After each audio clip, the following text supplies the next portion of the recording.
मीरा भाईंदर शहर का air quality index पहुंचा 150।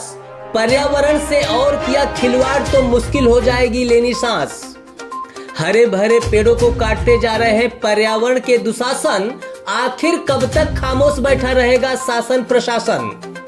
लगातार बिगड़ते जा रहा है शहर का हवामान। छोटी मोटी बीमारियों ने आम जनता को कर रखा है परेशान। यूं ही अगर होता रहा पर्यावरण का नुकसान तो सोचिए भला कैसे बच पाएगी हम सब की जान। अब तक तो सबसे खराब हवा के नाम पर दिल्ली का नाम ही गिनाया जाता रहा है, मगर अब धीरे धीरे इसकी चपेट में देश के कई अन्य शहर भी आने लगे हैं और इसमें मीरा भाईंदर शहर का नाम भी जुड़ने लगा है, क्योंकि एयर क्वालिटी इंडेक्स यानी AQI की जो हालिया रिपोर्ट सामने आई है वह बेहद चौंका देने वाली है। दरअसल अभी हाल ही में मीरा भाईंदर शहर का एयर क्वालिटी इंडेक्स यानी AQI 150 तक जा पहुंचा था, जो बच्चों, बुजुर्गों व गर्भवती महिलाओं के साथ साथ अस्थमा पीड़ित जैसे संवेदनशील लोगों के लिए बेहद खतरनाक माना जाता है और इसके चलते ऐसे लोगों को स्वास्थ्य से जुड़ी कई परेशानियां होने की बड़ी आशंका होती है। शहर का एयर क्वालिटी इंडेक्स यानी AQI अचानक 150 तक पहुंच जाना बेहद ही चिंताजनक है, क्योंकि अगर यह यूं ही बढ़ता रहा तो फिर लोगों को सांस लेनी भी मुश्किल हो जाएगी और यह सभी के स्वास्थ्य के लिए बेहद खतरनाक हो जाएगा।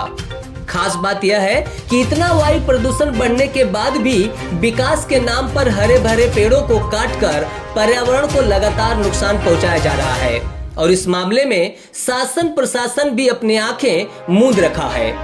ऐसा इसलिए कहा जा रहा है क्योंकि कुछ दिनों पहले ही शिवसेना विधायक प्रताप सरनाईक के अति संवेदनशील क्षेत्र के 50 बंगलों वाले आलीशान प्रोजेक्ट के लिए सैकड़ों हरे भरे व प्राचीन पेड़ों का कत्ल कर दिया गया था और इसकी शिकायत किए जाने के बाद भी संबंधित अधिकारियों द्वारा कोई ठोस कार्रवाई नहीं की गई थी। मीरा भाईंदर की सभी नागरिकों को जो तकलीफ़ हो रही है उसका कारण ऐसा है कि 150 के आसपास इंडेक्स गया हुआ है और मीरा भाईंदर के स्थानिक प्रशासन जो है, आयुक्त साहब को मैं विनती करना चाहता हूँ इस माध्यम से कि लोगों के ऊपर ध्यान दे, लोगों के आरोग्य के ऊपर ध्यान दे, क्योंकि मीरा भाईंदर में दिन ब दिन परिस्थिति बहुत ख़राब होती जा रही है और जो भी पेड़ काटते हुए जो नष्ट हो रहा है दिन ब दिन, उसके ऊपर भी किधर लगाम होना चाहिए। और मीरा भाईंदर के आरोग्य की जो सेवा है वो ठप है। मीरा भाईंदर की आरोग्य एकदम टोटली बंद है, ऐसा समझो। Temba hospital, Indira Gandhi hospital और लोकल जो डिस्पेंसरीज है वो काम नहीं कर रहे। तो बताते चले कि मीरा भाईंदर शहर न सिर्फ समुद्र के किनारे बसा है, बल्कि इसके चारों तरफ संजय गांधी राष्ट्रीय उद्यान जैसा जंगल भी फैला हुआ है। मगर बावजूद इसके इस शहर का एयर क्वालिटी इंडेक्स 150 तक पहुंच जाना हैरान करने वाला है और इसका मुख्य कारण संभवतः लोगों की वह हवस है जो विकास के नाम पर दिन प्रतिदिन बढ़ती जा रही है।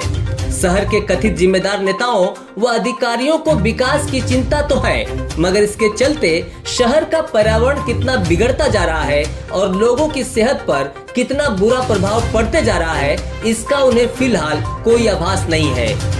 अगर इनकी यह हवस यूं ही बढ़ती रही तो फिर एक दिन ऐसा भी आएगा जब लोगों का जीना दूभर हो जाएगा और शहर की हवा जहरीली बनकर हम सबको भारी नुकसान पहुंचाएगी। मिड मॉर्निंग मीडिया समूह की खास रिपोर्ट।